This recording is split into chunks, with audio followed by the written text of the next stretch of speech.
Victims of Communism Museum.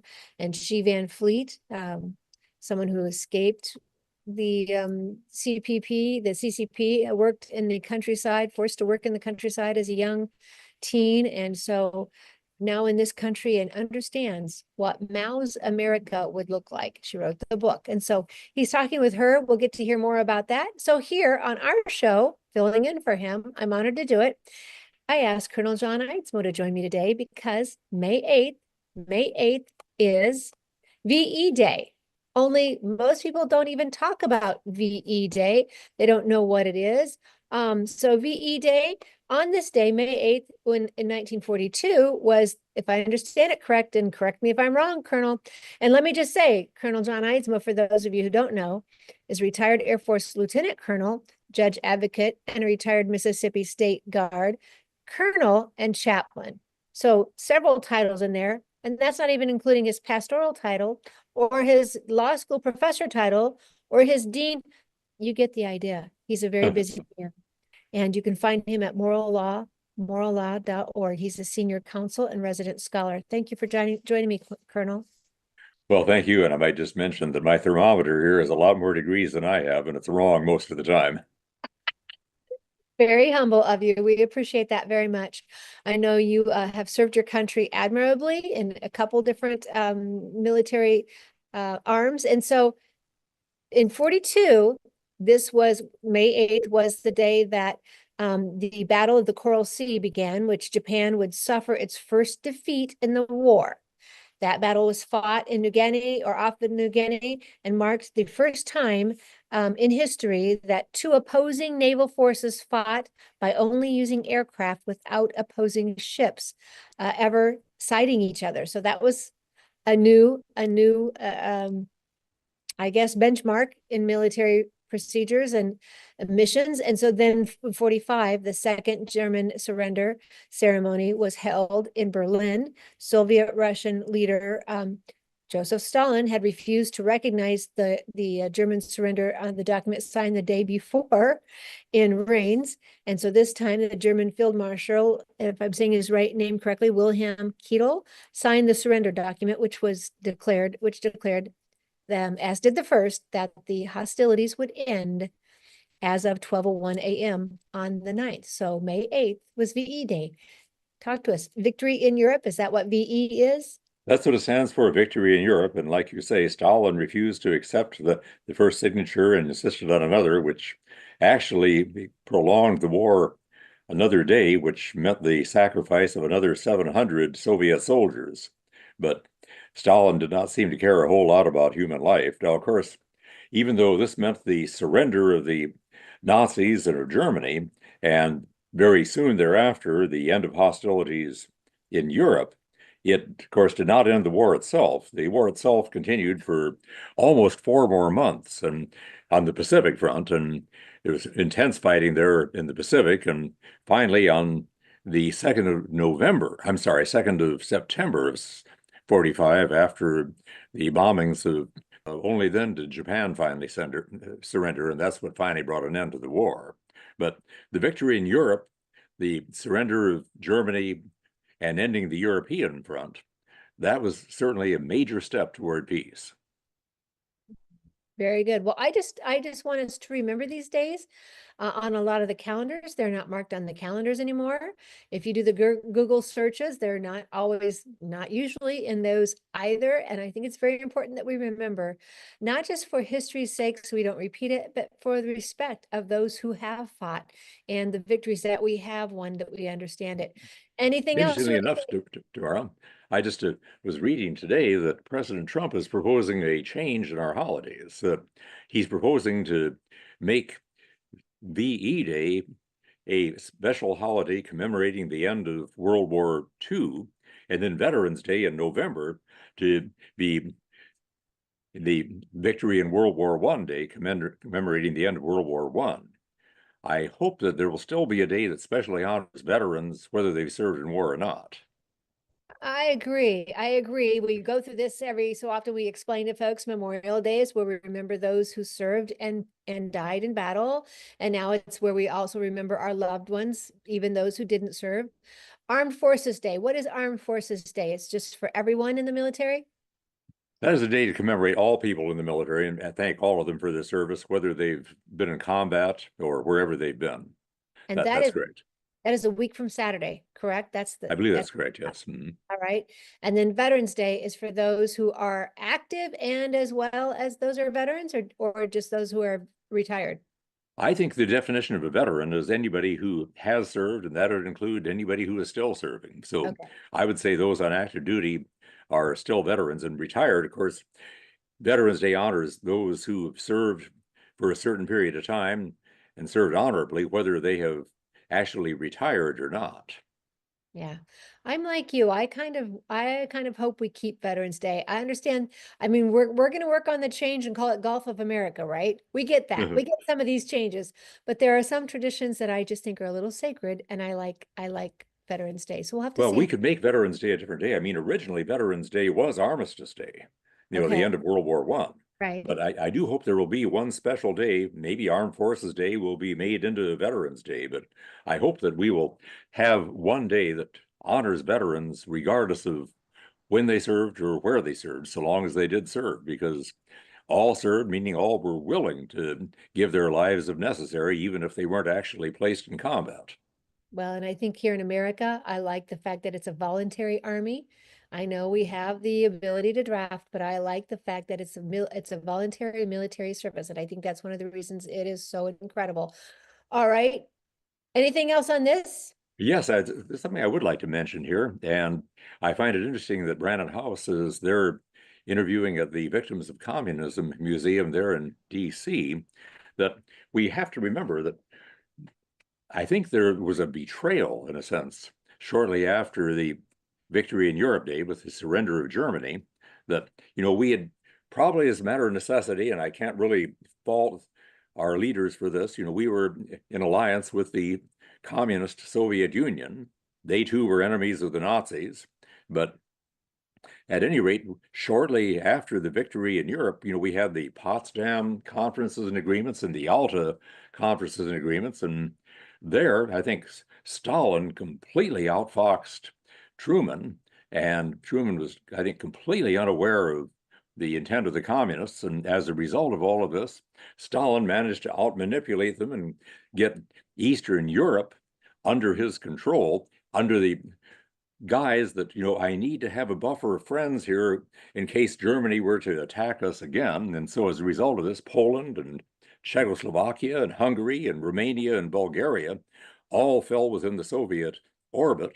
And millions of people who were not repatriated properly died as a result. Not only that, but part of this agreement, by Stalin's interpretation of it, provided that any Russians living in the United States would be repatriated to the Soviet Union, even though they were here because they wanted to be, owned homes and families and so on. And when we wouldn't honor that part of the agreement the way Stalin interpreted it, Stalin said, in that case, I'm not going to send back any of the 24,000 American prisoners of war. And so some 24,000 American prisoners of war languished in prisons or sent to Siberia or executed. We don't know what happened to them. Excellent book on the subject, Soldiers of Misfortune by Sam Haynes. It has a foreword by General Westmoreland, and Soldiers of Misfortune is a book that I definitely recommend reading on that topic. It certainly shows Truman's naivety, if not his duplicity. And by Samuel Haynes? Samuel Haynes, yes. Excellent. Thank you. So appreciate it. And just so our viewers know, Colonel John Eismo has written, how many books is it yourself, sir? 16. 16, right? Many of those on the Constitution. We are out of time already, but I thank you for taking time to pop in for just this short time and remind us of VE and celebrating victory in Europe, and reminding us of our military prowess as a country. Anything else before you go, Colonel? Well, thank you, Tamara, and please give Brannon my greetings. I will do that. Thank you so much for just popping in with us. We appreciate it. Colonel John Eidsmoe, you can find him at morallaw.org, morallaw.org. We're going to go to our first commercial, and then we'll be right back. Dr. Molly James, one of those individuals on the front line during the whole COVID issue, rescuing people out of hospitals, and she's now keeping her eye on things in DC. We'll talk to her shortly. And then Dr. Erwin Lutzer joins us. Dr. Erwin Lutzer joins us a little bit later, and we'll probably talk to him about the happenings at the Vatican today with the white smoke out the chimney. Stay tuned.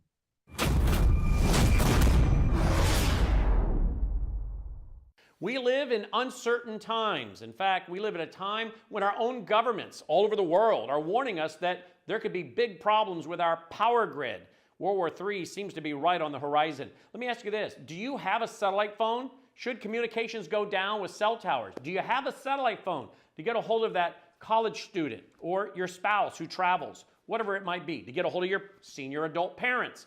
We have satellite phones at worldviewtalk.com, and you get the satellite phone for free when you sign up for their very reasonable payment programs for the service.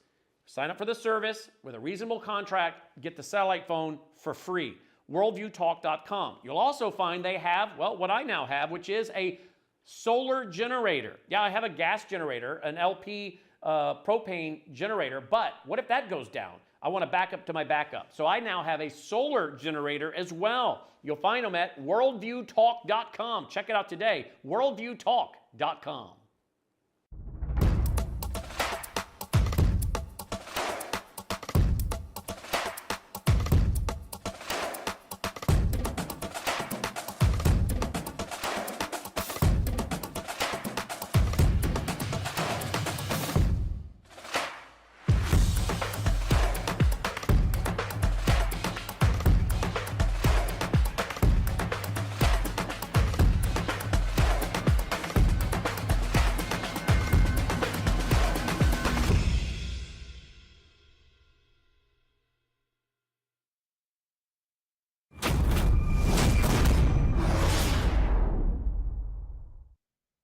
And thanks for staying with us. It's the Brannon Howse Show. Brannon Howse, WVWTV.com, our founder for this network, and he is in DC interviewing incredible elected officials, interesting individuals. And as I said today, he is at the Victim of Communism Museum in DC, talking with G. Van Fleet. And I think he's also talking with Michael Harmata, who is one of the spokespeople and communications for the museum. I'm so glad he's there. And I'm sure he's going to bring back incredible footage for all of you. It's a newer museum in the last 5 years or so. And so I'm so glad that he's going to be there and be able to, you know, Brannon, he hooks into something, he gets such an understanding, and he'll come back and give us all incredible information that I've been there 3 or 4 or 5 times and probably missed. All right, so joining me now is Dr. Molly James. Dr. Molly James was on the front line. She is a general surgeon, critical care specialist, founder of the James Clinic, a leader in integrative concierge medicine. She combines traditional medicine expertise with the holistic care, focusing on the root cause, treatments, and patient empowerment. She's a strong advocate for medical freedom. Dr. Molly James, thank you for joining me today. Hi, Tamara. Thanks for having me. So I'm not reading your whole bio, which is fabulous, and people can go to James Clinic and find out more about you and your practice and all the things that you offer, but we only have 15 minutes, so I want to get to it today. You're at a medical conference. I appreciate you taking time out to talk to us. What should we be aware of as Americans, citizens, viewers? What do we need to know about, Dr. Molly? Yeah, so we have, as we're looking at RFK's appointments across and President Trump's appointments across the health spectrum, we have some red flags that we just, there's some good choices there, really strong choices. And my colleagues and I feel like have been the beacon of honesty. We have jeopardized our careers to speak out. And when we see something, we say something. And I think there are some red flags that are developing in some of those nominations. All right.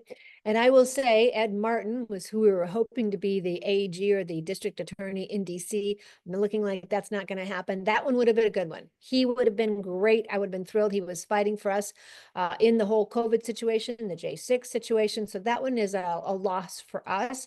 Who are yours that you are concerned about? Yep. I want to start with the positive. RFK Jr., I think, led the MAHA movement. We're happy with that. We're happy with Dr. Jay Bhattacharya. We have some questionable appointments. You've got Dr. Marty McCary, who, is talking about COVID shots for pregnant women. And as late as this week has gone in and he's now the head of the FDA and said, should a 7-year-old receive their next COVID booster shot? I don't know. And I think he was being facetious, but there are people who know and have a very clear answer on that, then nobody should be getting COVID shots anymore. And the data is out. How many thousands of papers do we need to raise the red flags on that? This is something that the FDA commissioner should be speaking about and educating the public and starting to move that forward. We're starting to see creep with the mRNA shots, but it's not fast enough and kids are in jeopardy. So Vinay Prasad is another one. He is somewhere in the FDA, doesn't understand that ivermectin treated COVID. I have a big problem with that. He's tweeted on that repeatedly. He was looking at it more of a public health perspective, that the lockdowns were wrong, which we agree with. Masking was wrong, which we agree with. But when it comes to early treatment, vitamin D, ivermectin totally missed the mark. Okay. All right. Next. Casey Means. The Surgeon General pick has just been a disaster. We had Jeanette Neshwat at first. She was a Fox News commentator. I personally wasn't a big fan because I remember during the pandemic, she basically parroted whatever the CDC was spewing of the week. There wasn't a lot of original thought there. She was an urgent care doctor in New York City, so I give her credit that she was treating patients. She was treating patients, and last week we saw a little hiccup with her that said she didn't graduate from an American medical school. She went to a Caribbean medical school.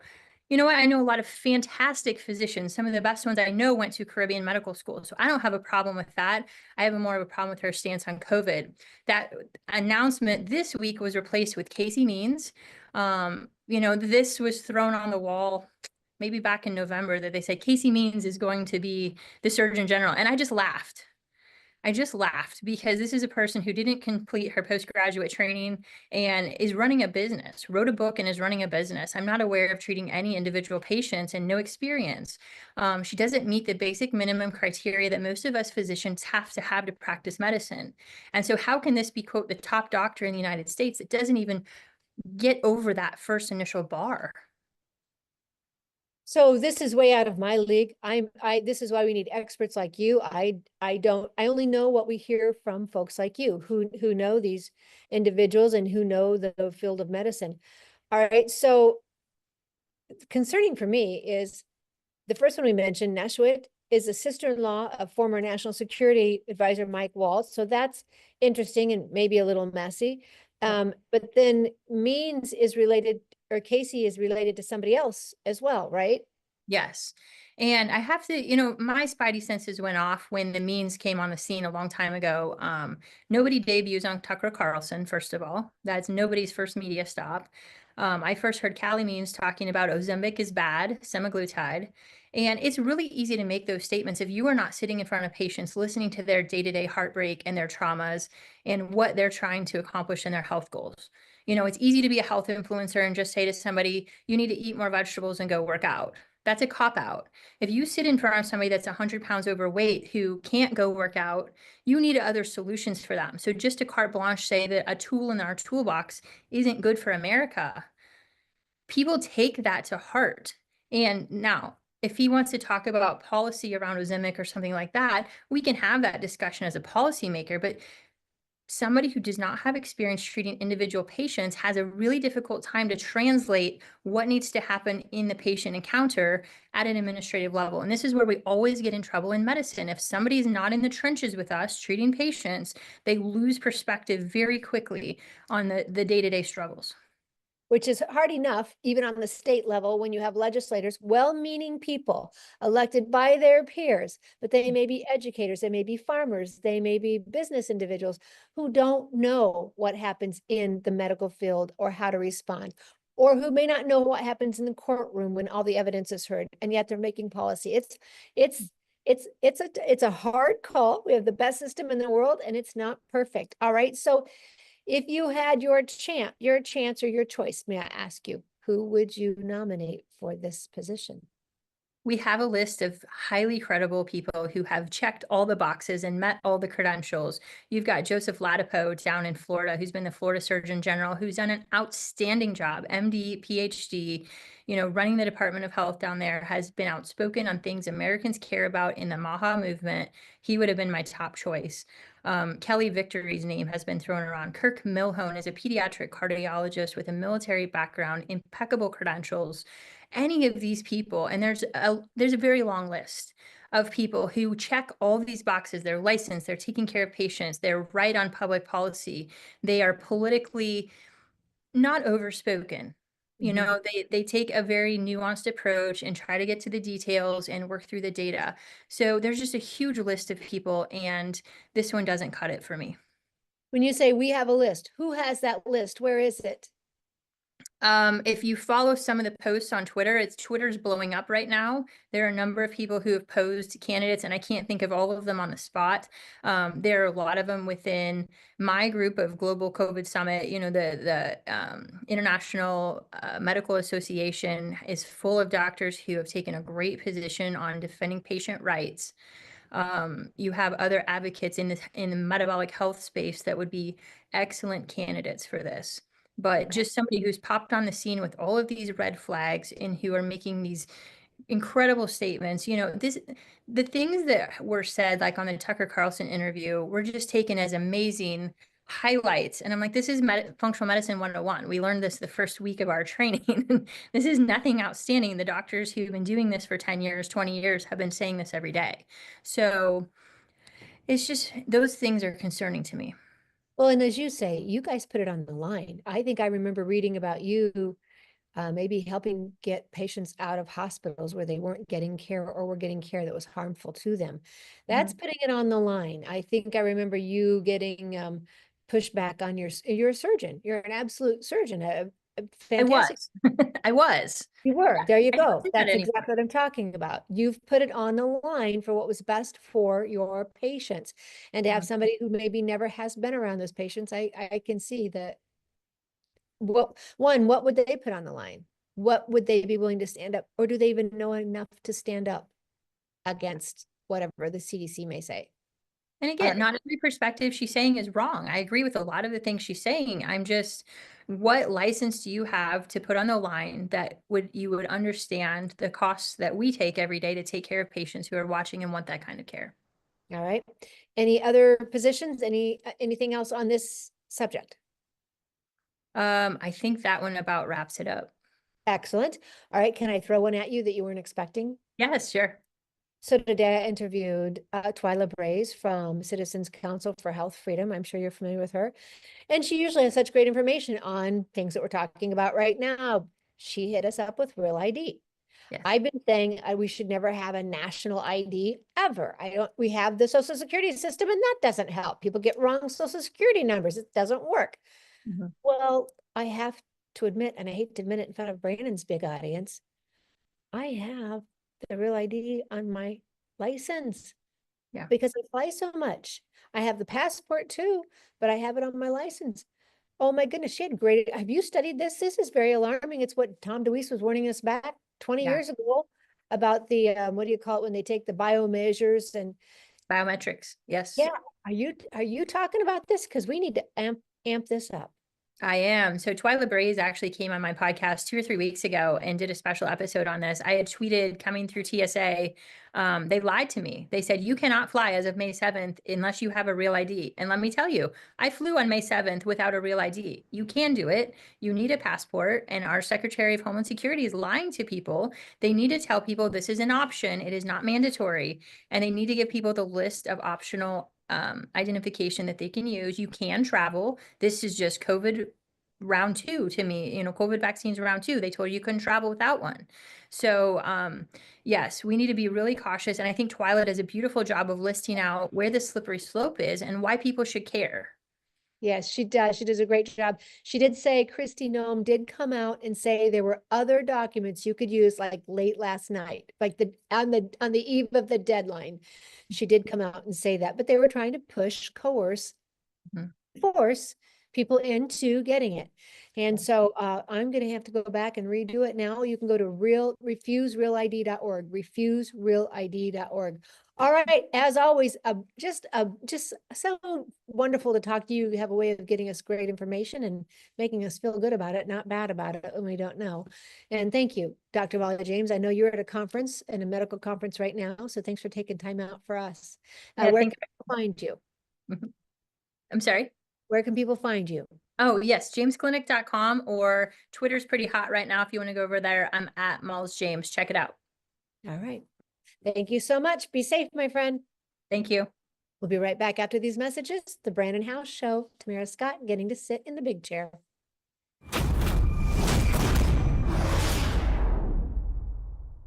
Hello, I'm Brannon Howse. I want to thank you for all your support at wvwfoundation.com that helps make possible pushing out 24/7 content for free. Without your support, we'd have to put it all behind a paywall. But thanks to you and your support through our foundation, we're able to push it out for free as a broadcast service and broadcast ministry of WVW Foundation. Please consider going there and setting up an automatic monthly contribution, or go there and make an occasional contribution. If you prefer to support us through the mail, you'll find our mailing address there at wvwfoundation.com. You can also call and make your contribution over the phone by calling 901-825-0652. That's 901-825-0652. Again, all these details are available at wvwfoundation.com. Thank you for your support as we try to help people around the world understand the times through the lens of a Christian worldview.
All right, everybody, welcome back. Thank you for staying tuned. It's the Brannon Howse Show, and I'm delighted to get to sit in for him as he's in DC interviewing with elected officials, maybe some cabinet members, I don't know.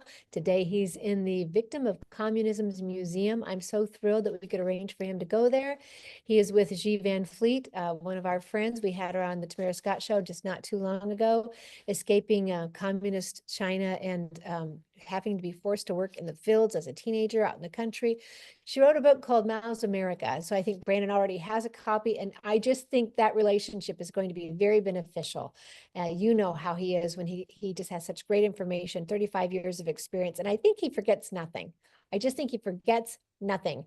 I hope to read a book. I hope to read all the books in my library, and then I hope not to forget what I read. Speaking of those books, my next guest is someone I have so enjoyed.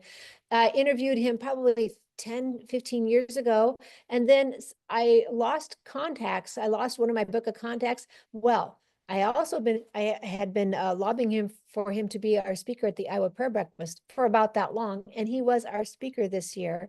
And April 17th, he and his beautiful wife, Rebecca, came and just blessed us with such an incredible message, a timely message, and I will say a very fine rendition of Billy Graham, if I may. It was just a delightful event, and we were so glad to have them. I'm talking about Dr. Erwin Lutzer. He is now the pastor emeritus of Moody Church in Chicago, and he's written, if I have this right, sir, help me remember, is it 70 some books and pamphlets? Well, Tamara, that's what my staff says, but some of them are small, probably It's more like 25 or 30 that are more substantial, but yes, I have written quite a bit. But then you have to remember, I've been at it for a long time. I know, I think that's what I love, because in your sleep, you could give us advice that you've done this so long, and you've just got such sound recall on all of the experiences you've been through and what's helped people along the way. So very quickly, I mentioned your beautiful wife, Rebecca. I bought several of these at that prayer breakfast, and I put them in my grand blessings Easter baskets. So love that one, just helping grandkids with the Bible verses that every kid should know. And then I bought a basket of books myself. I don't know if you know, I bought all these that day that you were there. And then, so I've got reading to do yet. And then my favorite book, I don't think I showed this one to you that day. I had Silence No More, but this one I didn't show you. This book, I don't know how I got it. This book has been such a great blessing to me, to everybody in the audience. We all have that moment where somebody hurts us, betrays us, surprises us, disappoints us. And I just never want to let Satan get a foothold. I want to make sure I always stay on top of that. And this book, right about the time that an organization just really behaved in a way they shouldn't have. And I just laid into this book. You wouldn't be able to see it if I showed you, but there is handwriting almost on every page of this book, notes in this book. And I told Dr. Lutzer, this is one of those books that I feel like I should just go back and read every so often, just to refresh my soul. To our viewers, to be fair, you all know Dr. Larry Olson is a friend of mine and wrote the book, Breaking the Cycle of Offense. That's another one that I think is very good. But I think forgiveness is something we all need to work on. And so I think this is one of my best, and I think you can get them on Amazon. In fact, Caleb, I sent you a link to Dr. Lutzer's books. Can you put that link up? Because it just is a whole page of books he's written. And then we'll get to the one we're going to talk about today. Okay, so this is one we're going to talk about today, but there was another link there. Is that if you scroll down, are they all there? Yeah, just keep scrolling. It's amazing. They're just book after book after book. Dr. Lutzer, I don't know where obviously the Holy Spirit, right? Obviously you're anointed, but to get it from here to paper is something that I've not yet figured out. And I'm so thankful you have. Thank you for all the years that you've put into giving us help in every Well, situation. thank you so much, Tamara. And it is a gift, but at the same time, what an author has to do is to feel some very deep convictions that he wants to say something that people will actually read. You know, there's a joke I sometimes tell that there are some people who claim that they have the gift of writing, but apparently nobody has the gift of reading. So what you want to do is to ask the Lord to give you the wisdom as to what you have to say, and then take it from there. Okay. All right. So this is the book we're going to focus on, and you were kind enough to give several of the committee members this book. It's The Eclipse of God. So give us an overview of this book. Yes, and you know, when it comes to the eclipse of God, I just want to explain to people that I wrote it because a number of years ago, there was an article in The Economist that says that God is becoming as liberal as we are. He's approving of same-sex marriage, and nobody believes in the smighty almighty of the Old Testament. And so that was a challenge. You know, does God have to be updated? We know that the Church of England, for example, is contemplating the possibility of changing its liturgy to he and to she. And I point out that maybe this might be a good time for us to realize that we ought to honor God's preferred pronouns. But anyway, the thing that I want to do in that book is to show the consistency of God, to show what happened in Europe, and you know, to answer some questions that people have. For example, Nietzsche, he made the statement, there are grave diggers who have, they've dug a grave for God. And I looked at that and I wondered who he might be referring to. And so I spent some time on Marx, on Freud, of course, also helping people to understand the impact of these thinkers on European thought. And Darwin, you know, Tamara, Darwin is huge. I have a quote in the book in which he says that the baboon was our grandfather. Well, if the baboon is our grandfather, we have no argument against abortion, euthanasia, infanticide. We do that with animals. And so I show what happens when you begin to accept the evolutionary idea that we came up through the animal world, and then the impact that all had in Europe. And by the way, and then I'll wait for you to ask a question again, but then Nietzsche said this. He said, the cathedrals of Europe have become the tombs of God. And that's exactly what has happened.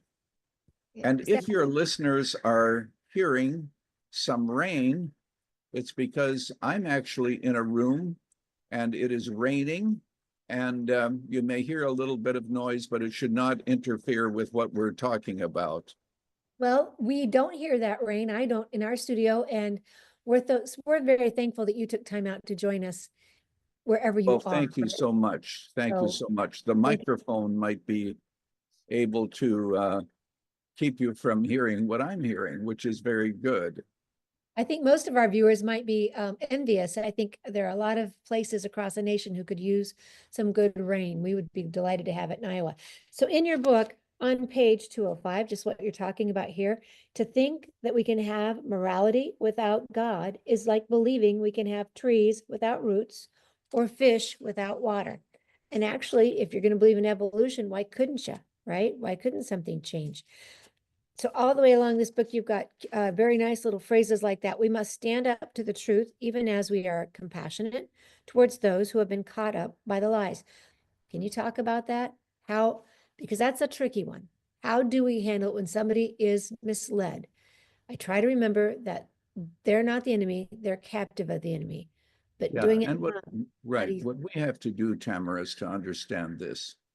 Most people who leave the Christian faith do so for emotional reasons, been judgmental, so they aren't leaving the faith for intellectual reasons. But we also have to deal with the intellectual reasons, and we have to help people to understand that actually, and I know that this gets kind of into some deep philosophical waters, but people have to understand that if there is no God, there really is no morality. You know, if we came up through the animal world, if we are nothing but a bundle of atoms that have been bouncing around, however they bounce, they bounce. And I like to ask atheists this question: when did these atoms, these molecules, when did the molecules, as they came up, you know, on themselves, by themselves in such complicated patterns, when did they become conscious of themselves, namely the human mind? The fact is, all of these questions are impossible to answer. So what we must understand, the only reason that we have logic, for example, is because God exists, and God, therefore, has created the laws of logic. And that's why you and I can communicate, and we can communicate with anyone around the world. We may have different languages, but the languages can be translated. All of that exists because of the consistency of God. Interesting. All right, so we're getting ready to go to our second break. Before we do, you have a chapter in there where you talk about people defining God according to their own liking. We see this all the time. And Pastor Lutzer, I see it in the churches more than I care. It's more frightening to me when I see it in the churches. So according to their own liking, and it ends up being their own consciousness. How do we confront that? Well, what we have to do is to help people to understand that people cannot make up their own conception of God just because they happen to like the certain God that they choose. You see, Americans don't mind saying they believe in God just as long as they get to choose the God in whom they believe. And so what happens is people will say, well, my view of God is this, my view of God is that. When you begin to ask them questions, and that's one of the best ways to help people to understand that they're speaking nonsense, but when you begin to ask them questions, what you will discover is that ultimately This God is their own consciousness. The other question that you have to ask them is, does your God forgive sins? Does your God, is he the kind who will, that you can talk to him? Can he benefit you? And most of them say, no, he's this force. Well, how do you get to know this force? And so at the end of the day, we have to understand that positive thinking, which a lot of this is, gets us nowhere. You know, the little engine that went up the hill and said, I think I can, I think I can. You know, an optimistic engine like that, that's wonderful. But if when he got to the top of the hill, the tracks were washed out, it wouldn't matter how often he said, I think I can. So the question is, are you trusting a God who's going to be there for you when you die, when you enter eternity, or is he simply a figment of your imagination? Over and over again, the prophets spoke about this. You know, God says, you think that I am like unto you. So what we need to do is to get back to the biblical God, and we must help people to see that their conception of God is simply man-made. And when you're talking about asking people what their conception of God is and what happens to you when you die, you've got two books, I think. What happens to you, what is it, right before you die or the minute before you die? And what 5 happens minutes, 1 minute, 1 minute after you die. I think that's what it is. Yes. And then, all right, so we'll be right back. We've got to take our break. We'll be right back with Dr. Erwin Lutzer. We'll be right back. Stay tuned. Filling in for Brannon Howse. I was going to say Brannon Scott today. Brannon Howse, who will be back very soon.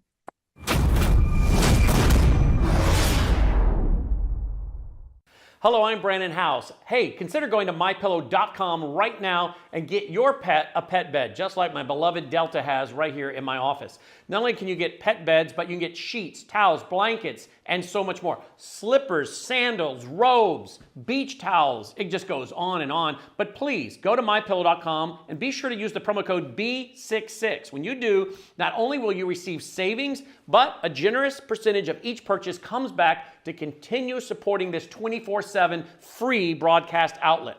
We need your support. Hey, look, we're entrepreneurs, just like my friend Mike Lindell. We all need your support, and you're getting quality products at the same time. So please go to mypillow.com and use the promo code B66. Mike always has amazing specials going right there at MyPillow. So check out whatever those specials might be today. You never know. Mike's always changing it up and making new offers right there at mypillow.com. But be sure to use the promo code B66.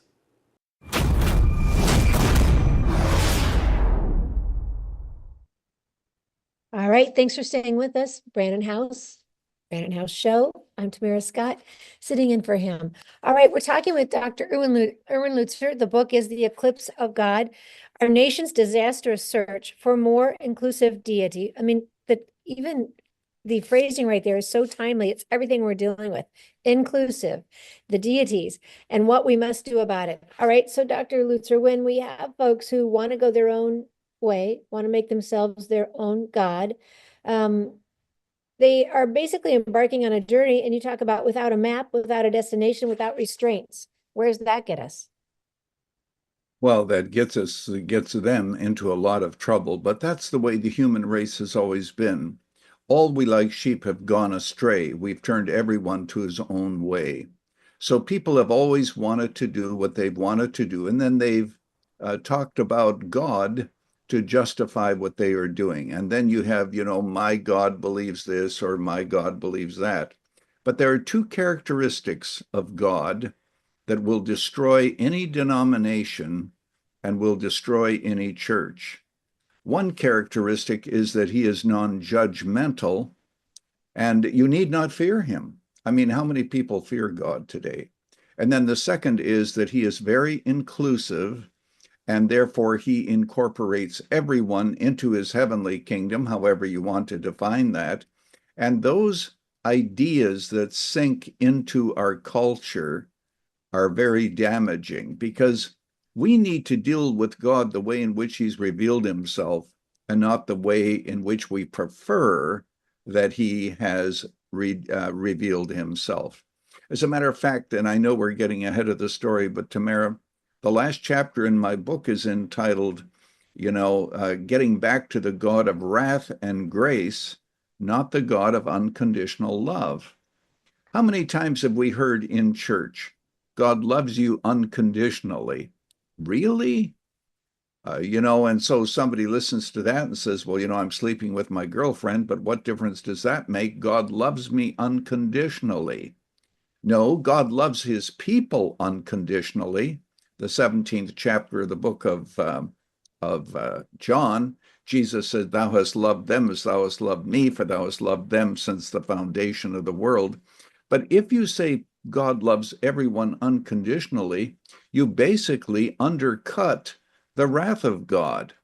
Even as I'm speaking here, Tamara, a verse of scripture comes to mind from 2 Thessalonians. Jesus is going to come from heaven. He's going to descend from heaven in flaming fire, taking vengeance on them that know not God and obey not the gospel of our Lord Jesus Christ, who shall be punished with everlasting destruction from the presence of the Lord and the glory of his power. Wow. When is the last time people have preached on that verse? Now, we, of course, preach it along with grace, but you see, grace isn't sweet until sin is bitter. Until we understand the wrath of God, we will never really appreciate the grace of God. And so we have to understand here that God is not there being defined by what we prefer.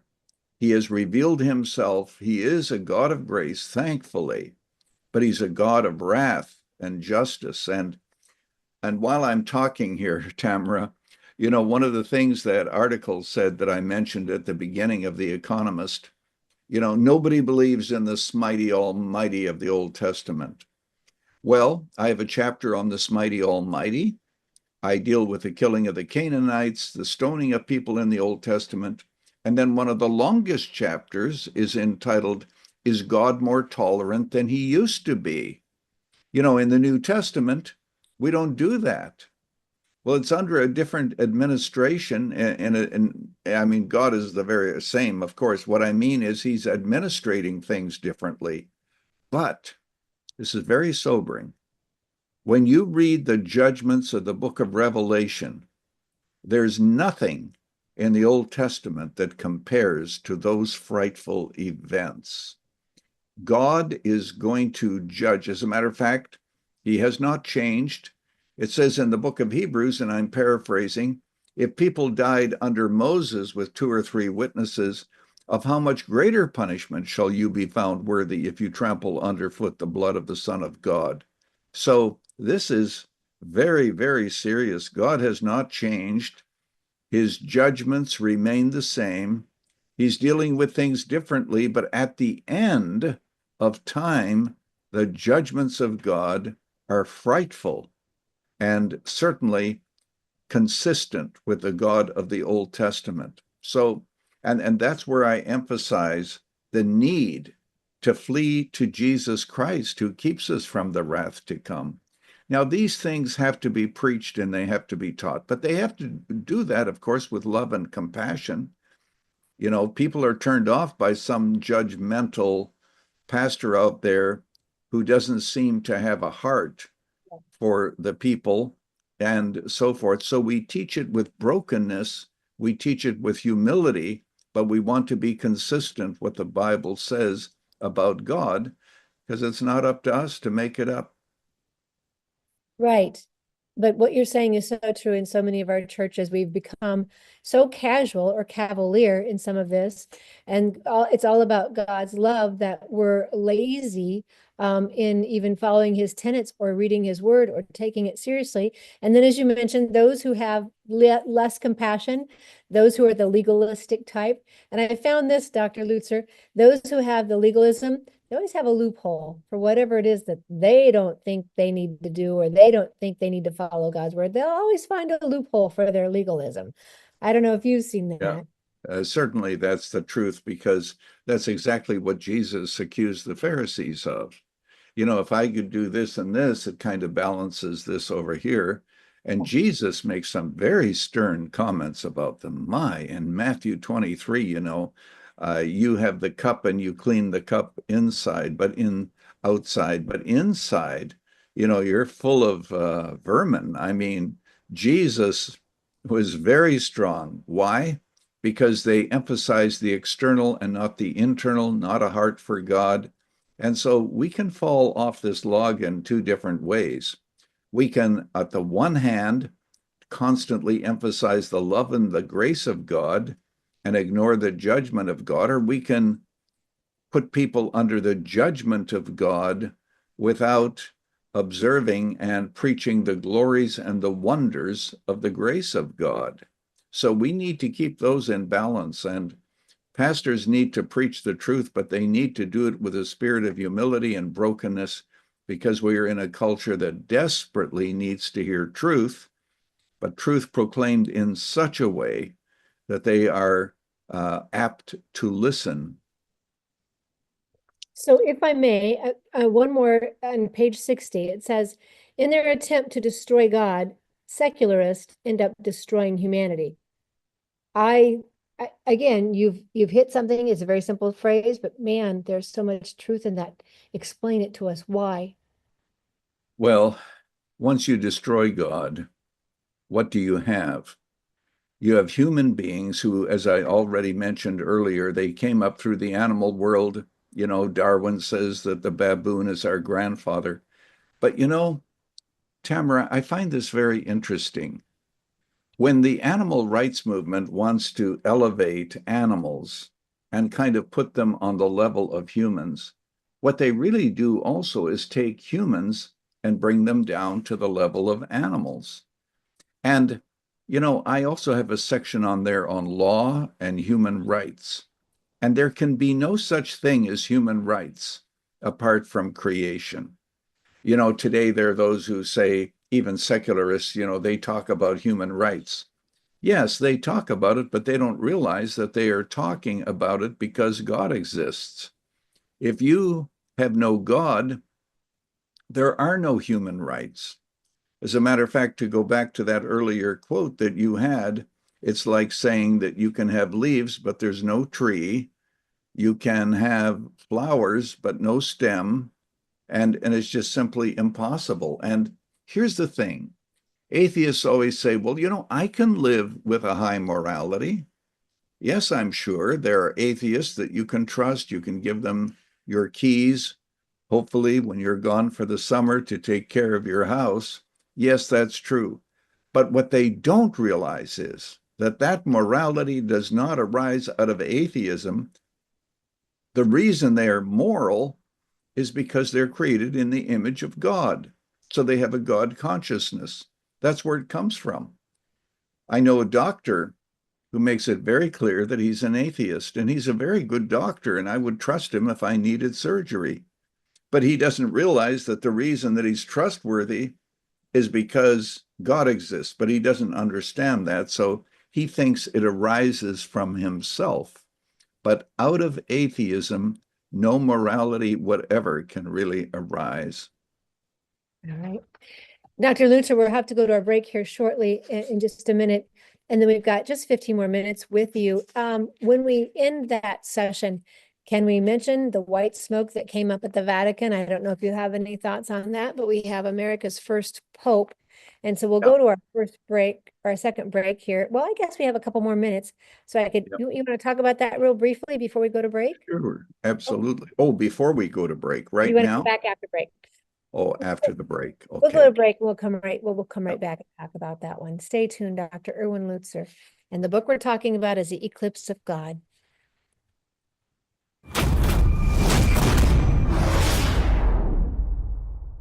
Hello, I'm Brannon Howse. Melissa and I have been taking Bella Grace, this powerful elixir, since last fall, 2023. The results have been amazing. My hands would crack and bleed, deep cuts and cracks every winter for years. No matter what we did, we couldn't get them to stop cracking and bleeding. This year, I took Bella Grace, no cracking, no bleeding. My acid reflux, gone. Haven't had to take a Pepsid. My hair growth, the last 2 times I had my hair cut, the lady had to use thinning shears on my hair. That's amazing. We've also received incredible feedback from you, our listening audience, and the impact it's had for you. This is loaded with astaxanthin. That's a powerful antioxidant. collagen, but top grade collagen. Studies show 95% of it is being absorbed in the body because of the way they develop it. Then we have something called cat's claw. That's an anti-inflammatory from a vine in Peru. It's the bark, and it's an anti-inflammatory. There are about 80 clinical trials on Bella Grace. Please get a subscription now and save. MelissaHouseBG.com.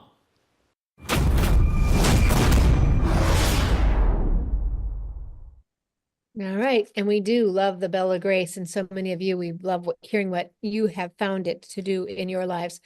All right. So talking with Dr. Erwin Lutzer, the book we're talking about is The Eclipse of God, and the fact that sometimes the churches seem to be fading or losing their bright light. I think it's another great book. All right, so Dr. Lutzer, I just asked you about the Pope. Let's go ahead and stay on topic with the book, and if we have time at the end of this 15 minutes, we'll talk about that white smoke coming out of the smokestack. Okay. Mm-hmm. All right, so one of your most important chapters is on truth, and I think you called it truthiness. We need to go back to truth, not truthiness. I love to speak about this, Tamara. You know, in 2006 already, the Webster's Dictionary, the Merriam-Webster's Dictionary, it always has a word of the year. It uses the word truthiness. Truthiness means something could be partially true. Maybe it's almost all true. Maybe it's false, but it still has truthiness.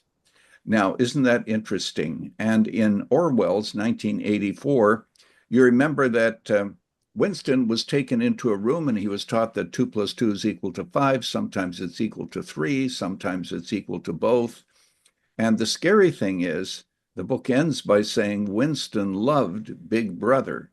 He had learned to have doublethink.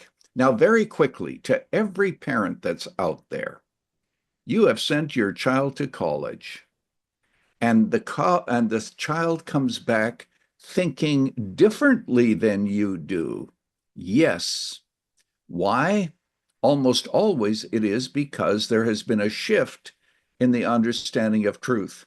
When you and I were growing up, we believed that truth existed outside of us. It was something that we wanted to work toward. We argued whether or not we had gotten it, but there was objective truth that was outside of us, and we believed that it existed whether we believed it or not.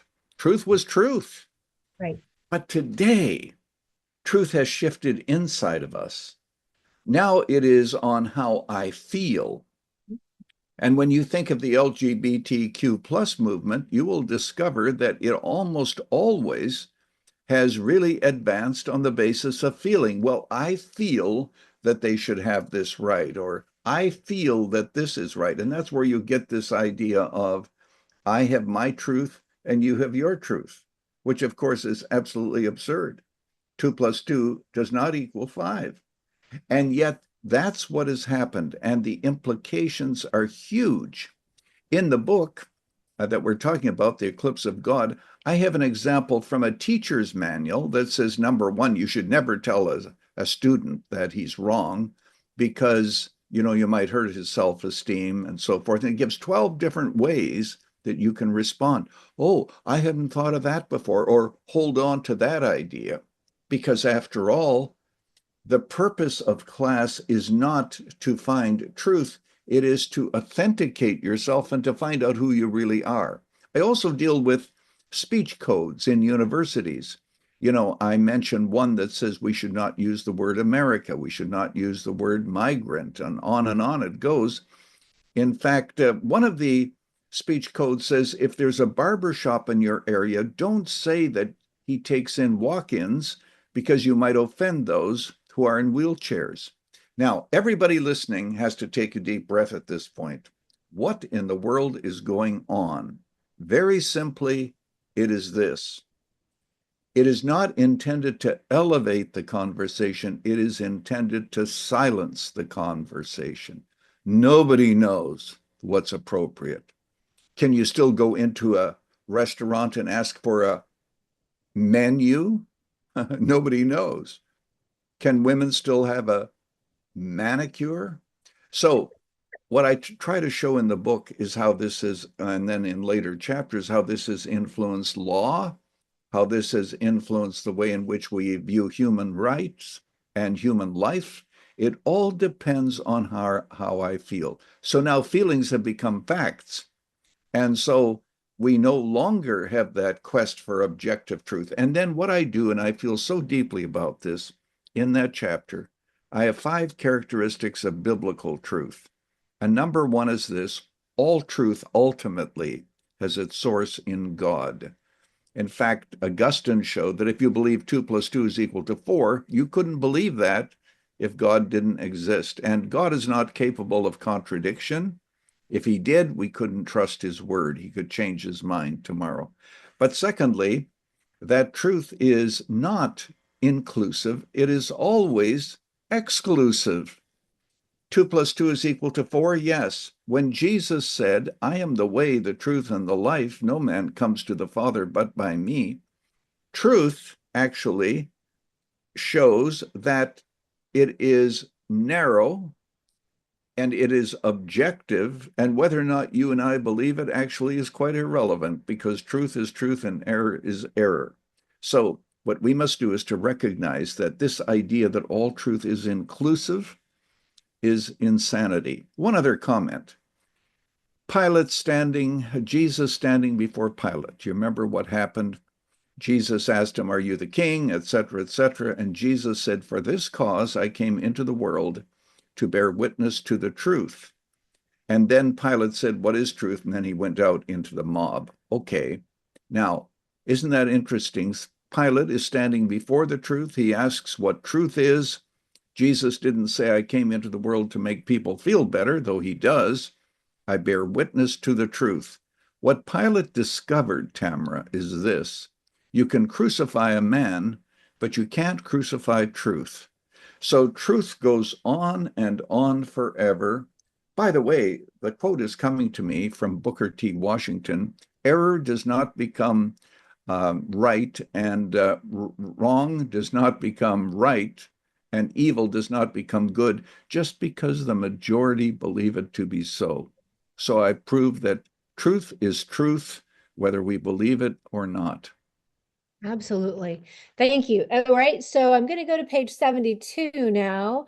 And this is a quote at the bottom. 2 doctrines have always destroyed the church: belief in the essential goodness of men and endless tolerance of a non-judgment deity. Exactly. You know, the the average person in a liberal church, for example, you're basically good. You may do some bad things, but you're basically good. No, I'm sorry. You're basically bad. And your potential for evil is way beyond anything you think it is. You know, and the human mind can do anything that the human heart wants it to do. And so one of the things, Brannon knows this all too well, is that I've studied Nazi Germany and wrote a book about it entitled Hitler's Cross. But one of the things that was proven there is you can take ordinary Germans, and you can turn them into beasts by deadening their consciences and so forth. We have to understand that the human race, given without laws, without the restraints of God, always tends toward evil. So the pastor who stands up and says, oh, we're all basically good. Well, if we're basically good, people say, why do I need to be redeemed? You know, I don't need Christ. I'm going to, and that's, of course, the default position of people. I'm going to make it to heaven because I'm a good person. Thank you for that. I have one more question for you. Well, I may have a couple more questions for you. Your last chapter will be a surprise to some people, and the title is Returning to the God of Wrath and Grace, Not God of Unconditional Love. Now, you kind of touched on that a little bit earlier. But in what we're talking about, we've talked about all these ways we're softening it. You talked about truthiness. People even talk about mistruth. We're totally changing language, but no matter what we do to the words, the value doesn't change of the truth. The truth will always conquer error. And so in that last chapter, do you think people are going to come along with you? Oh, well, I hope so. I think that many people who read the book are going to say that it's a much needed correction of their theology and the theology of the church, because what we have in the pulpit is an overemphasis on love and grace, and people don't appreciate it very much because they don't understand the other side of God's wrath and his anger. And sometimes we say, well, God is never angry. Really? Have you read the Old Testament recently? So what we must do is to understand that.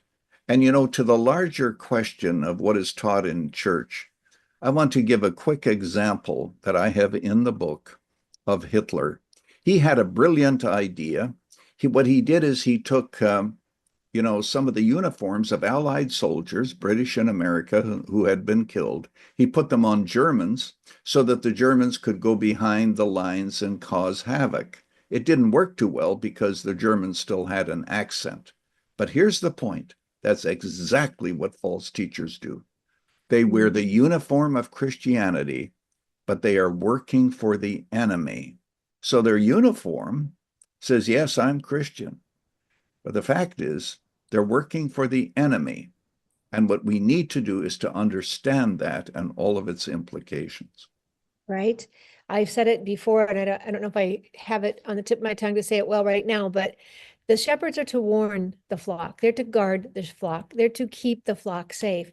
And it's to the point now where not only are they not warning when the wolf is nearby, but there are wolves that are very comfortable in shepherd's clothing rather than the wolf in the sheep's clothing. Yes. There are wolves that are comfortable in the shepherd's clothing.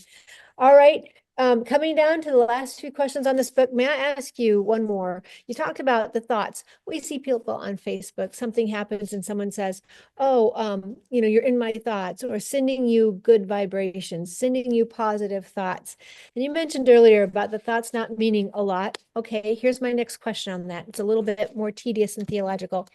We also know that God wants us to take every thought captive, that we do want to be careful how we think, where we allow ourselves to go, to think positive, to think in a positive way when someone's needing healing. So can you kind of break that apart? Yes, of course. And as a matter of fact, as you know, in Romans, it talks about the renewing of the mind, and our thoughts have to be captive. But I thought that your question was going in a different direction. People say, well, my thoughts are with you. Well, that's encouraging. Right. But what did Shakespeare say? I'm going to see if I can quote it. My words go up, my thoughts remain below. Words without thoughts never to heaven go. So what we need to do is to genuinely, if we tell people that we are praying for them, we should pray for them. I think we've all been guilty. Oh, I'm going to be praying for you, and then we never pray for them. So in answer to your question, yes, our thoughts must always be God directed. And what I try to do every morning before I get out of bed is to pray and to say, oh God, today I want to glorify you in my life. I want you to be glorified at my expense. By that I mean this. May this day not be about me. May it be about you and your glory. So that's the way we have to begin the day. Absolutely. And you used one of my favorite quotes from you a little bit earlier.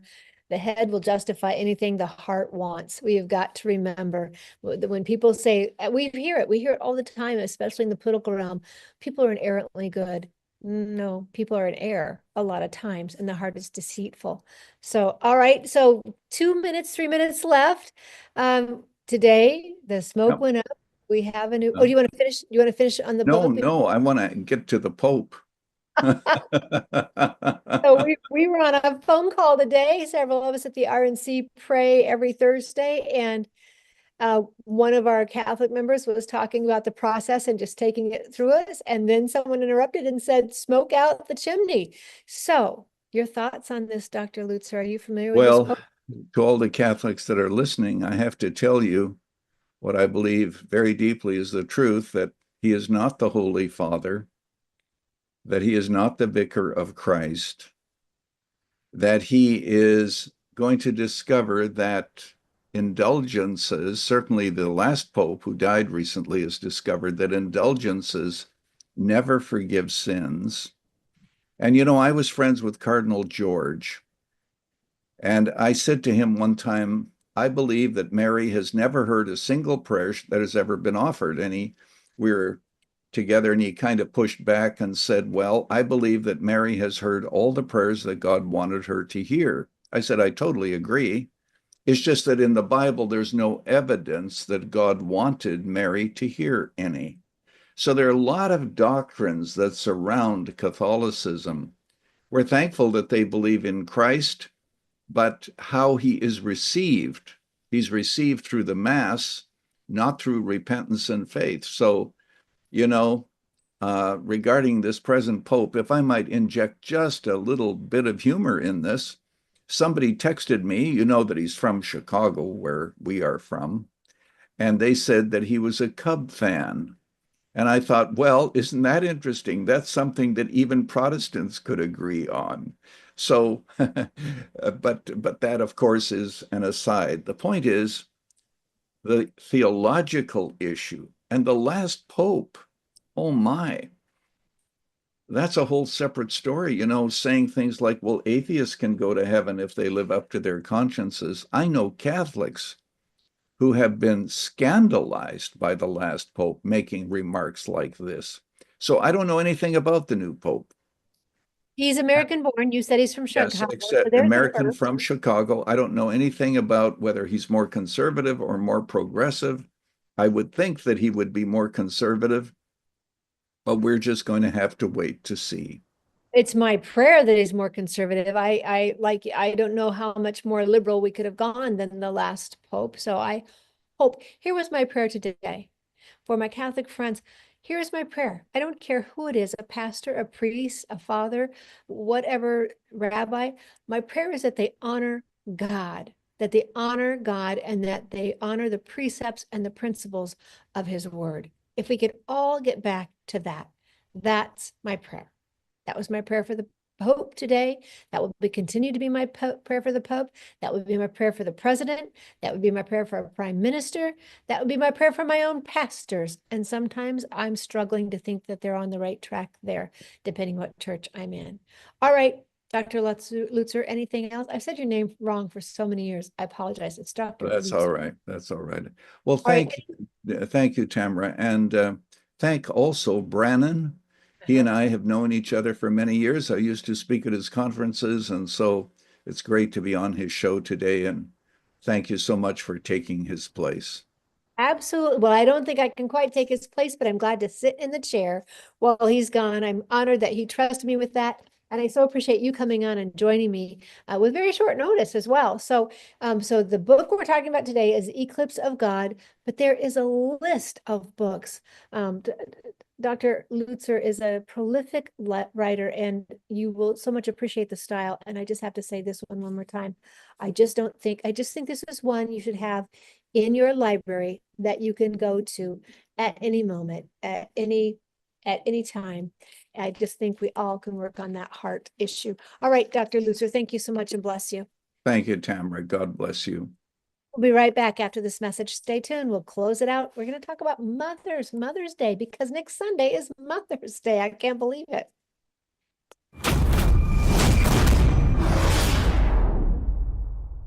Hello, I'm Brannon Howse, and I want to tell you about Numi. This is a swish. You just take 2 capfuls, swish it around your mouth for 3 to 4 minutes, and you're absorbing, according to the studies, glutathione. Now, you don't need to take my word for it. There are over 162,000 studies on PubMed on the power of glutathione.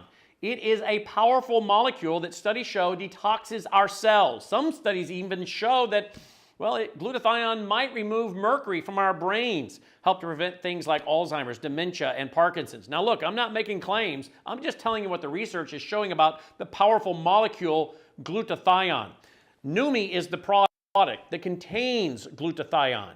Melissa and I swish with this twice a day. We urge you to go to Numi.com/House1. That's Numi, NEUMI.com/HOWSE and the numeral 1. Begin finding out about the power of glutathione while also supporting this broadcast network. Thank you. Hello, I'm Brannon Howse. Would you like to gain access to over 20 years of my radio shows, TV shows, my books? I've written 15 books, and most of those books are ebooks now, and we have conference DVDs, conferences where we filmed our conferences at the Ozarks, literally starting 20 years ago. It's all available in our archived vault. All you have to do is go to worldviewtube.com/vault, worldviewtube.com/vault, and for a reasonable monthly fee, you gain access to over 20 years of Christian worldview programming, news, information, books, documentaries, and a powerful search engine. And folks, it's a great way not only to educate yourself, equip yourself, but it's a big way that you can help fund our continuation as a broadcast network. Please check it out. worldviewtube.com/vault, worldviewtube.com/vault, and help us continue pushing out a Christian worldview.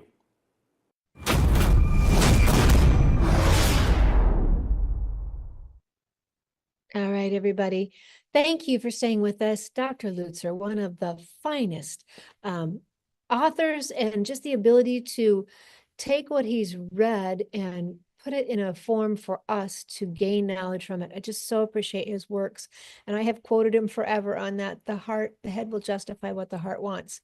My family says it. Everybody says it in my family because it's so, so true. The head will justify what the heart wants. And if we're not careful, the heart is deceitful. The Bible tells us that. And if we're not careful, if we're not keeping every thought captive, we can get caught up heading down the wrong trail, allowing ourselves to think something's not necessarily wrong when we know better, when we know what it is. All right. So this last few minutes, I know Brannon will be back and he'll probably have time to talk about Mother's Day, but this is my last chance this week to talk about Mother's Day. So I want to do it really quickly. We have so many other holidays we celebrate. We have so many different things we have to bring in and consider now when we talk about Mother's Day. All of a sudden this year, people are incorporating the women in the military, mothers in the military. And so, yes, absolutely, we honor the mothers in the military. That would be a hard role for me to have to leave my babies to go on a military expedition or mission. So hats off to all of those women, but to every woman out there who is a mother, to every woman out there. Now, some of you may never be mothers. I'm holding a book in my hand right now. This little Bible is my great-grandmother's. I am so thankful for that legacy. It was given to her by her daughter, which I don't know that her daughter had any children. I don't know. Not everybody will. It's not God's plan, but he has another plan for you if that's the case. And there will be peace in that plan. But if he's given you children, then he has a plan for you with those children. And so I just want us all to know, it's not just, it feels like anymore, we treat our kids like we treat our golf bag. And I said this is not new. I said this when my kids were young. We run in the house, we exchange bags, we roll back out. We're always busy on the go. The home is no longer a sanctuary. It's just a pit stop. And we drop one off and pick up another and head out. And so, all right, let's just, before I get myself in trouble, let's just go to our first video here. This is posted by the Boz Mom Movement. And this talks about the bond between a mother and a baby. Are you kidding me? Is that remarkable? When an infant's born, a mother experiences a flood of oxytocin. That baby emerges from the womb, hardwired to look for a particular person. We all know who that is. Mom. They know her voice. They know her heartbeat. Their cells will remain in her body for the rest of her life. Really? There's a lot going on blood flow-wise for a mother who's carrying life. That infant, they sense that heart needs help. And those cells that are not yet fully formed beeline it to her heart and help strengthen her heart. Is that remarkable? You'll notice an infant who can barely do anything. They will lock eyes with that mother's eyes. And in that body to body, eye to eye, she literally builds the right brain of that baby. 1 million synapses per second. She will regulate the emotions for that baby who doesn't yet have a sense of emotion. If they're sad, she'll give a sad face and then upregulate it. If the baby's happy, she'll upregulate it more and lay the foundation for their sense of identity. I just want you to realize when God gives you children, what a blessing it is. I know we're taught by society, by Planned Parenthood, to think that they're optional, even after God has ordained us with conception to have a child. Think this through. God has given that baby to you. designed for you, to be raised by you. And I know many of us feel incompetent, and sometimes we prove ourselves such, right? But he will help you through it. He will equip you and how to do it.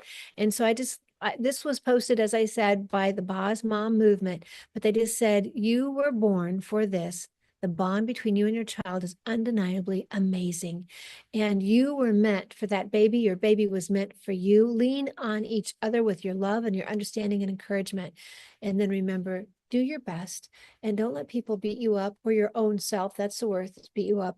Just do the best job you can. All right. So there's a little bit more to this then as well.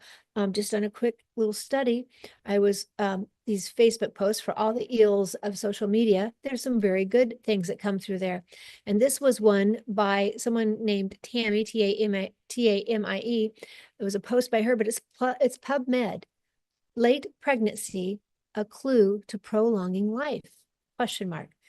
So how many of us have been told, one, to wait for childbearing, to have everything planned and everything in order?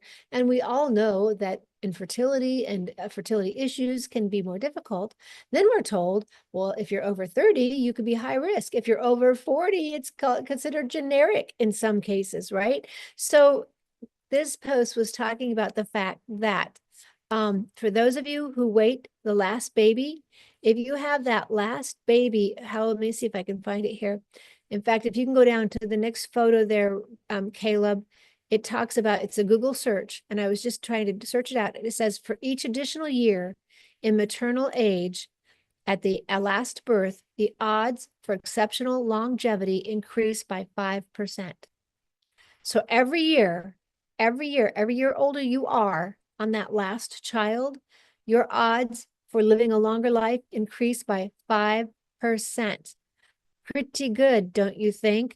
And then women who have had their last child at age 33 years had twice the odds of exceptional survival compared to women who had their last child at 29. And then it even gets better than that. Women who give birth, let's see, at 33 have double the chance of living past 95, double those comparable with women who had children earlier.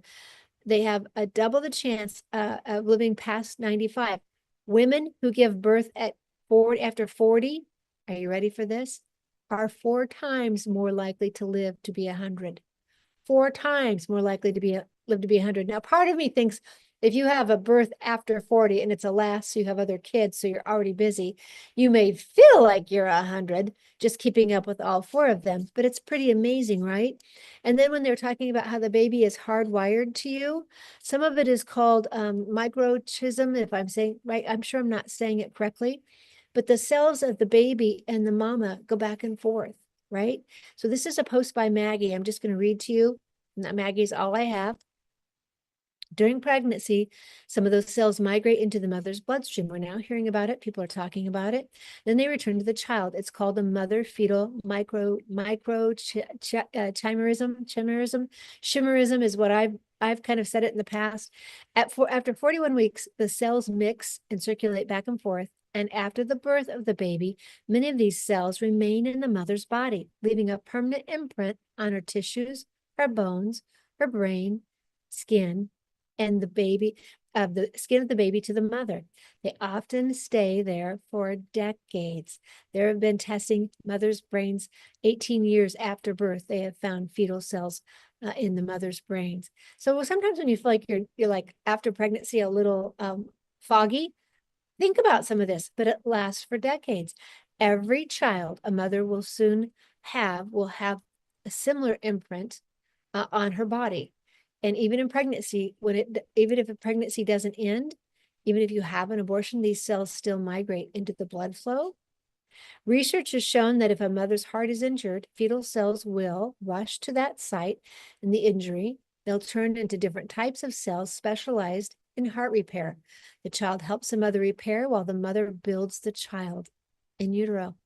This is often the reason why some diseases fade away during pregnancy. It's amazing how the mother's body protects the baby at all costs, and the baby protects and rebuilds the mother in return, so they can safely develop and survive together. Almost like they had a creator, right? Almost like it wasn't a cruel creator. The left and the feminists would have you believe that it's bondage to have children, that it's negative to have children. Not so. All right. So very quickly, I know we have a couple videos I want to play just real quickly because I just think they're cute as everything. Let's play the first one. Let's play the praying mom because I don't think I'm going to have time. Let's play the praying mom video if we can. Be careful of praying mothers, because she will pray people into your life and she will pray people out of your life. She will pray for you to get caught doing things you're not supposed to be doing. She will pray that God will show her. Listen, I used to think that my mother was following me all over the place because God used to show her things about me. And I'd be like, God, why are you telling my business to my mother for? Because God will honor the prayer of a mother. And we've seen this time and time again in scripture. And it's not. Right. All right. So we've seen it in scripture. And I want you to understand the power of a praying mother. My grandmother, and her Bible is at my house, used to pray for all of her children, her grandchildren, her great-grandchildren, and I'm not sure when she passed, she didn't have a great-great. By name. She prayed for them by name every day. And when we lost her at a ripe old age, 98 and a half, when we lost her, I thought, who's going to pick up that mantle? Well, guess who it falls on? The rest of us. She prayed over her whole family. I don't have time to tell you one of the stories about just meeting with her and praying with her. But Isaiah 59, I used to read to her as she sat in her chair in the facility, the residential facility where she lived. Isaiah 59:21. As for me, this is my covenant with them, saith the Lord. My spirit that is upon thee, my words which I have put in thy mouth, shall not depart out of thy mouth, nor the mouth of thy seed, nor the mouth of thy seed's seed, saith the Lord, from henceforth and forever. That was my grandma's legacy, I would say. And I pray that I have the blessing to have that legacy on my children's children. Someone said, I won't write a book about parenthood until I've seen my grandchildren's children make it to heaven and know that I did well. Motherhood, take pleasure in what you're doing and don't let anybody rob you of the importance, because what you do as a mother outweighs any other position, title, wealth, anything else that you do will be diminished in what you have and hold in your hands. Raising your children not only changes the future of your community, but it changes them for eternity. So my pleasure filling in for Brannon. I don't know how he closes his shows out, but I always say, live boldly, love better, laugh bigger, be encouraged, and never be complacent.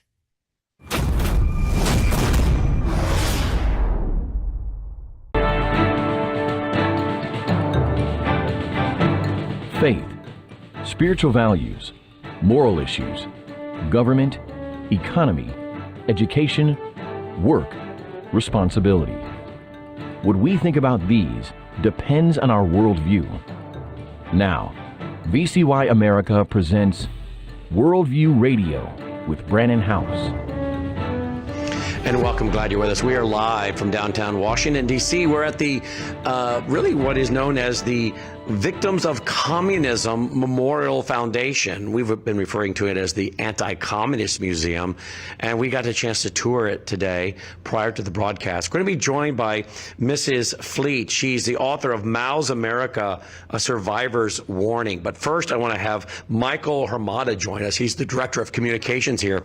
But before we do that, yes, we have a new pope, and I say we as in the world has a new pope. I'm not Catholic, but we do have a new pope in the sense that the world does, and at least let's say it this way: the Catholic Church has a new pope, and he's from America, the first American pope ever. He was born in Chicago, and he seems to have been advanced by Pope Francis. Everything I've been reading about him, it seems pretty shocking. I mean, I guess we weren't expecting this. I wasn't. Our team wasn't.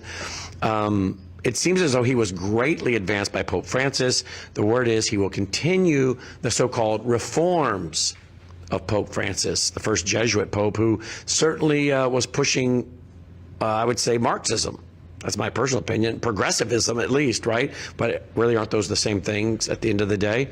So we'll bring you more on that as the news develops. But today was set aside for this very important museum, the Victims of Communism Museum. I want to spend a few minutes with Michael before we go to Mrs. Fleet. Michael, thank you for joining us, and thank you for letting us be here today.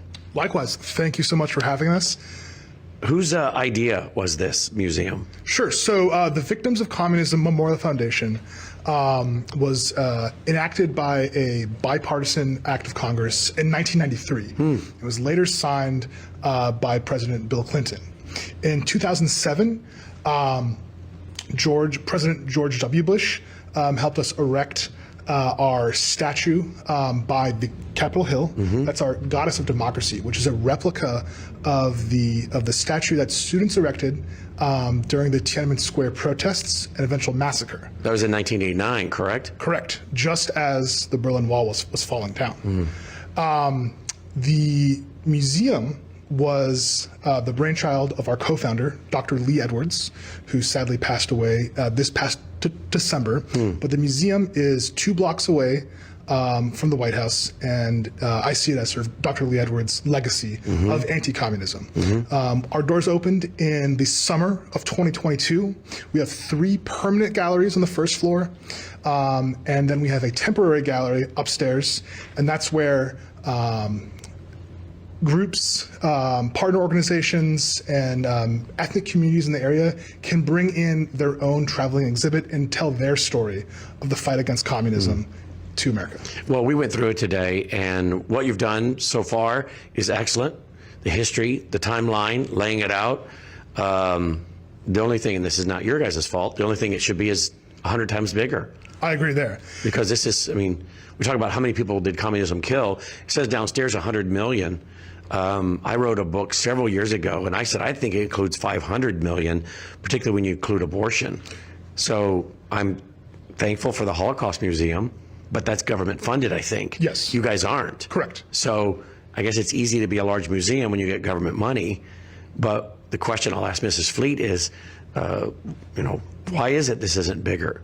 And I think the answer is, I'm not sure there are a lot of power brokers in America that want a bigger anti-communist museum.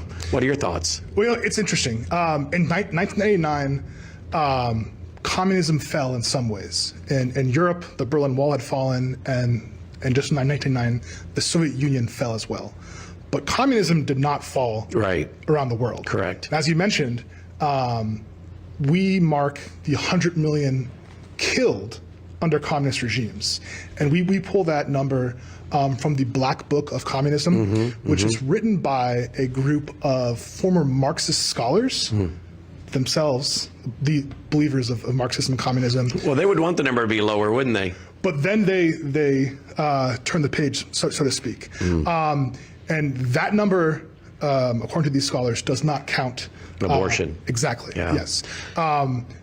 But today, even though the Berlin Wall has fallen and the Soviet Union no longer exists, there are still more than 1.5 billion people oppressed under communism. Today, still 1.5 billion. Billion, yes. You said communism didn't fall when the Berlin Wall fell. I agree with that. How do you think in America, maybe in Europe, do we see communism being hidden through masking terms under different ideologies or names? Sure. So I think there is an unfortunate lack of education, whether in the United States when it comes to communism and socialism.